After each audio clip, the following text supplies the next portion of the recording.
ce qu'on peut dire de manière générale, c'est qu'on va avoir un impact de la réforme qui va être de plus en plus négatif au fur et à mesure que la taille de la collectivité progresse. Vous voyez que dans les premières strates, on est plutôt globalement gagnant, et on a le renversement qui se fait à partir de 10 000 habitants. À partir de 10 000 habitants, on a globalement un potentiel qui commence à progresser. À 2 nuances près, pour la première et pour la dernière strate.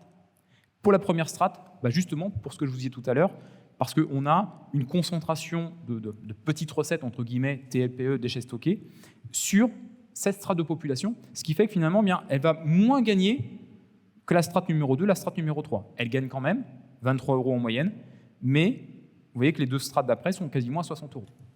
Et la dernière strate, c'est l'effet Paris. Voilà. Donc on a 11 collectivités dans cette strate de plus de 200 000 habitants, 10 voient leur potentiel progresser, une voit son potentiel diminuer, mais l'effet taille fait que c'est elle qui emporte le morceau, et le potentiel moyen de la strate baisse de 41 €.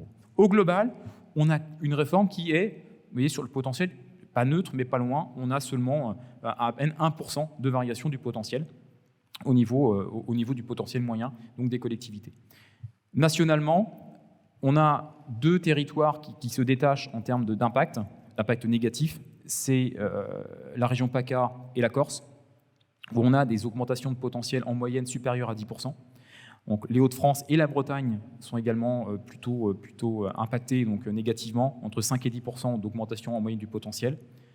3 régions sont plutôt gagnantes, donc jusqu'à plus de 10 entre 5 et 10% de diminution. Donc Bourgogne, Franche-Comté, Île-de-France et Normandie.